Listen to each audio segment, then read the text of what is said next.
ਸਤਿ ਸ਼੍ਰੀ ਅਕਾਲ ਜੀ। ਜੇਕਰ ਕੋਈ ਪ੍ਰਾਇਮਰੀ ਸਕੂਲ ਦਾ ਟੀਚਰ ਹੈ ਅਤੇ ਆਪਣੇ ਵਿਦਿਆਰਥੀਆਂ ਦੇ ਸੁਣਨ ਅਤੇ ਬੋਲਣ ਦੇ ਹੁਨਰ ਨੂੰ ਹੋਰ ਵਧੀਆ ਬਣਾਉਣ ਦੇ ਤਰੀਕੇ ਲੱਭ ਰਿਹਾ ਹੈ ਤਾਂ ਇਹ ਗੱਲਾਂ ਬਿਲਕੁਲ ਉਹਨਾਂ ਲਈ ਹੀ ਨੇ। ਅਸੀਂ ਕੁਝ ਅਜਿਹੀਆਂ ਪ੍ਰੈਕਟੀਕਲ ਤਕਨੀਕਾਂ ਦੀ ਗੱਲ ਕਰਾਂਗੇ ਜਿਨ੍ਹਾਂ ਨੂੰ ਕੱਲ ਤੋਂ ਹੀ ਕਲਾਸ ਵਿੱਚ ਵਰਤਿਆ ਜਾ ਸਕਦਾ ਹੈ। ਤਾਂ ਚਲੋ ਸ਼ੁਰੂ ਕਰੀਏ। ਕੋਈ ਵੀ ਭਾਸ਼ਾ ਸਿੱਖਣਾ ਪਤਾ ਕਿਵੇਂ ਹੈ? ਬਿਲਕੁਲ ਇੱਕ ਇਮਾਰਤ ਬਣਾਉਣ ਵਾਂਗ, ਅਤੇ ਇਸ ਦੀ ਨੀਂਹ 4 ਮਜ਼ਬੂਤ ਥੰਮਾਂ ਤੇ ਟਿਕੀ ਹੁੰਦੀ ਹੈ। ਇਹ ਸਿਰਫ 4 ਹੁਨਰ ਨਹੀਂ, ਸਗੋਂ ਇਹ ਇੱਕ ਦੂਜੇ ਨਾਲ ਇਸ ਤਰ੍ਹਾਂ ਜੁੜੇ ਹੋਏ ਨੇ ਕਿ ਇਹਨਾਂ ਨੂੰ ਸਿੱਖਣ ਦਾ ਇੱਕ ਖਾਸ ਆਰਡਰ ਹੈ ਜਿਸ ਨੂੰ ਬਦਲਿਆ ਨਹੀਂ ਜਾ ਸਕਦਾ। ਇਹ 4 ਹੁਨਰ ਇੱਕ ਚੇਨ ਵਾਂਗ ਹਨ। ਹਰ ਅਗਲਾ ਹੁਨਰ ਪਿਛਲੇ ਹੁਨਰ ਤੇ ਟਿਕਿਆ ਹੁੰਦਾ ਹੈ। ਜੇ ਇੱਕ ਵੀ ਕੜੀ ਕਮਜ਼ੋਰ ਰਹਿ ਗਈ ਨਾ ਤਾਂ ਸਮਝੋ ਸਾਰੀ ਚੇਨ ਹੀ ਟੁੱਟ ਗਈ। ਇਸ ਲਈ ਇਹਨਾਂ 4ਾਂ ਦਾ ਵਿਕਾਸ ਇਕੱਠਿਆਂ ਹੋਣਾ ਬਹੁਤ ਜ਼ਰੂਰੀ ਹੈ। ਇਸ ਆਰਡਰ ਨੂੰ ਸਮਝਣਾ ਬਹੁਤ ਹੀ ਜ਼ਿਆਦਾ ਜ਼ਰੂਰੀ ਹੈ। ਜ਼ਰਾ ਸੋਚ ਕੇ ਦੇਖੋ, ਇੱਕ ਛੋਟਾ ਜਿਹਾ ਬੱਚਾ ਭਾਸ਼ਾ ਕਿਵੇਂ ਸਿੱਖਦਾ ਹੈ? ਉਹ ਪਹਿਲਾਂ ਕਈ ਮਹੀਨੇ ਸਿਰਫ ਸੁਣਦਾ ਹੈ, ਫਿਰ ਉਹ ਹੌਲੀ-ਹੌਲੀ ਟੁੱਟੇ-ਫੁੱਟੇ ਸ਼ਬਦ ਬੋਲਣਾ ਸ਼ੁਰੂ ਕਰਦਾ ਹੈ। ਸਕੂਲ ਜਾ ਕੇ ਉਹ ਅੱਖਰ ਪਹਿਚਾਣ ਕੇ ਪੜ੍ਹਨਾ ਸਿੱਖਦਾ ਹੈ ਅਤੇ ਸਭ ਤੋਂ ਆਖਿਰ ਵਿੱਚ ਉਹ ਲਿਖਣਾ ਸ਼ੁਰੂ ਕਰਦਾ ਹੈ। ਇਸ ਦਾ ਮਤਲਬ ਸਾਫ਼ ਹੈ, ਸੁਣਨ ਦਾ ਹੁਨਰ ਹੀ ਬਾਕੀ ਸਾਰਿਆਂ ਦੀ ਨੀਂਹ ਹੈ। ਤਾਂ ਅੱਜ ਸਾਡੀ ਇਸ ਟੀਚਰਸ ਟੂਲਕਿਟ 'ਚ ਕੀ ਹੈ, ਆਓ ਦੇਖੀਏ। ਪਹਿਲਾਂ ਅਸੀਂ ਦੇਖਾਂਗੇ ਕਿ ਵਿਦਿਆਰਥੀਆਂ ਨੂੰ ਸਿਰਫ ਸੁਣਨ ਤੋਂ ਅੱਗੇ ਵਧਾ ਕੇ ਸਮਝਣ ਤੱਕ ਕਿਵੇਂ ਲੈ ਜਾਣਾ ਹੈ। ਦੂਜਾ, ਡਿਕਟੇਸ਼ਨ ਯਾਨੀ ਬੋਲ ਲਿਖਤ ਦੀ ਅਸਲ ਤਾਕਤ ਕੀ ਹੈ। ਤੀਜਾ, ਇੱਕ ਆਦਰਸ਼ ਬੁਲਾਰੇ ਵਜੋਂ ਅਸੀਂ ਖੁਦ ਨੂੰ ਕਿਵੇਂ ਪੇਸ਼ ਕਰ ਸਕਦੇ ਹਾਂ। ਅਤੇ ਚੌਥਾ, ਬੋਲਣ ਵਿੱਚ ਭਾਵਨਾਵਾਂ ਯਾਨੀ ਐਕਸਪ੍ਰੈਸ਼ਨ ਕਿਵੇਂ ਲਿਆਈਏ। ਜਿਵੇਂ ਅਸੀਂ ਹੁਣੇ ਦੇਖਿਆ, ਸਾਰੀ ਕਹਾਣੀ ਸੁਣਨ ਤੋਂ ਸ਼ੁਰੂ ਹੁੰਦੀ ਹੈ, ਪਰ ਕੀ ਸਿਰਫ ਕੰਨਾਂ 'ਚ ਆਵਾਜ਼ ਪੈ ਜਾਣ ਨੂੰ ਸੁਣਨਾ ਕਹਿਣਾ ਕਾਫੀ ਹੈ? ਬਿਲਕੁਲ ਨਹੀਂ। ਆਓ ਸਿਰਫ ਆਵਾਜ਼ ਸੁਣਨ ਅਤੇ ਉਸ ਨੂੰ ਧਿਆਨ ਨਾਲ ਸੁਣ ਕੇ ਉਸ ਦਾ ਅਰਥ ਸਮਝਣ ਦੇ ਫਰਕ ਨੂੰ ਜਾਣੀਏ। ਦੇਖੋ, ਇੱਥੇ 2 ਗੱਲਾਂ ਨੇ। ਇੱਕ ਪਾਸੇ ਹੈ ਸਿਰਫ ਹੀਅਰਿੰਗ, ਮਤਲਬ ਆਵਾਜ਼ ਕੰਨਾਂ ਤੱਕ ਪਹੁੰਚ ਰਹੀ ਹੈ ਬਸ, ਪਰ ਦੂਜੇ ਪਾਸੇ ਹੈ ਐਕਟਿਵ ਲਿਸਨਿੰਗ, ਜਿੱਥੇ ਦਿਮਾਗ ਉਸ ਆਵਾਜ਼ ਤੇ ਕੰਮ ਕਰ ਰਿਹਾ ਹੈ, ਉਸ ਦੇ ਅਰਥਾਂ ਨੂੰ ਸਮਝ ਰਿਹਾ ਹੈ। ਸਾਡਾ ਟੀਚਾ ਵਿਦਿਆਰਥੀਆਂ ਨੂੰ ਇਸ ਦੂਜੇ ਪੜਾਅ ਤੱਕ ਪਹੁੰਚਾਉਣਾ ਹੈ।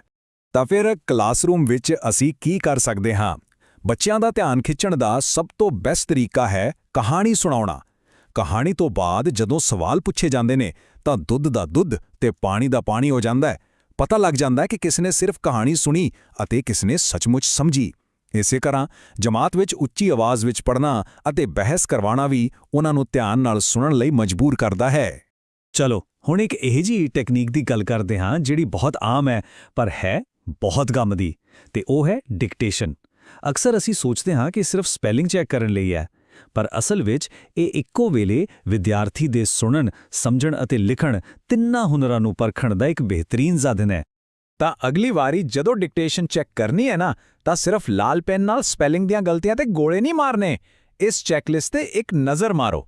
ਕਿਆ ਸਪੈਲਿੰਗ ਅਤੇ ਵਿਰਾਮ ਚਿੰਨ੍ਹ ਸਹੀ ਹਨ? ਇਹ ਤਾਂ ਹੋਇਆ ਪਹਿਲਾ ਲੈਵਲ। ਅਸਲ ਪਰਖ ਤਾਂ ਇਹ ਹੈ ਕਿ ਬੱਚਾ ਉਸ ਲਿਖੇ ਹੋਏ ਵਾਕ ਦਾ ਮਤਲਬ ਸਮਝਾ ਸਕਦਾ ਹੈ, ਉਸ ਬਾਰੇ ਕੋਈ ਸਵਾਲ ਦਾ ਜਵਾਬ ਦੇ ਸਕਦਾ ਹੈ। ਇਹੀ ਫਰਕ ਹੈ ਨਕਲ ਕਰਨ ਅਤੇ ਅਸਲ 'ਚ ਸਮਝਣ ਵਿੱਚ। ਮੰਨ ਲਓ ਡਿਕਟੇਸ਼ਨ ਦੌਰਾਨ ਕੋਈ ਬੱਚਾ ਵਾਰ-ਵਾਰ ਇੱਕੋ ਸ਼ਬਦ ਨੂੰ ਗਲਤ ਬੋਲ ਜਾਂ ਲਿਖ ਰਿਹਾ ਹੈ। ਇਸ ਦਾ ਇੱਕ ਬਹੁਤ ਹੀ ਸੌਖਾ ਹੱਲ ਹੈ, ਅਨੁਕਰਣ ਵਿਧੀ, ਯਾਨੀ ਕਿ ਨਕਲ ਕਰਨ ਵਾਲਾ ਤਰੀਕਾ। ਤੁਸੀਂ ਉਹ ਔਖਾ ਸ਼ਬਦ ਸਾਫ਼-ਸਾਫ਼ ਬੋਲੋ ਅਤੇ ਪੂਰੀ ਕਲਾਸ ਨੂੰ ਕਹੋ ਕਿ ਉਹ ਤੁਰੰਤ ਤੁਹਾਡੇ ਪਿੱਛੇ-ਪਿੱਛੇ ਉਸੇ ਤਰ੍ਹਾਂ ਬੋਲਣ। ਇਹ ਛੋਟੀ ਜਿਹੀ ਕਸਰਤ ਉਚਾਰਨ ਸੁਧਾਰਨ ਵਿੱਚ ਜਾਦੂ ਵਾਂਗ ਕੰਮ ਕਰਦੀ ਹੈ। ਹੁਣ ਤੱਕ ਅਸੀਂ ਗੱਲ ਕੀਤੀ ਕਿ ਵਿਦਿਆਰਥੀ ਕਿਵੇਂ ਸੁਣਨ, ਪਰ ਉਹ ਬੋਲਣਾ ਕਿਸ ਤੋਂ ਸਿੱਖਣਗੇ? ਸਾਡੇ ਤੋਂ, ਟੀਚਰਾਂ ਤੋਂ। ਅਸੀਂ ਉਹਨਾਂ ਦੇ ਰੋਲ ਮਾਡਲ ਹਾਂ।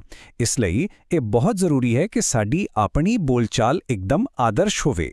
ਪਰ ਆਦਰਸ਼ ਬੋਲਚਾਲ ਦਾ ਮਤਲਬ ਕੀ ਹੈ? ਆਓ ਇਸ ਦੇ ਗੁਣਾਂ ਨੂੰ ਸਮਝੀਏ।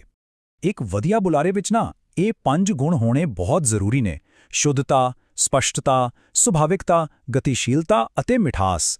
ਅਤੇ ਇਹ ਸਿਰਫ ਸਾਡੇ ਲਈ ਹੀ ਨਹੀਂ, ਬਲਕਿ ਇਹ ਉਹ ਟੀਚੇ ਨੇ ਜਿਹੜੇ ਸਾਨੂੰ ਆਪਣੇ ਵਿਦਿਆਰਥੀਆਂ ਦੇ ਸਾਹਮਣੇ ਵੀ ਰੱਖਣੇ ਚਾਹੀਦੇ ਨੇ, ਤਾਂ ਜੋ ਉਹ ਵੀ ਇੱਕ ਵਧੀਆ ਬੁਲਾਰਾ ਬਣ ਸਕਣ।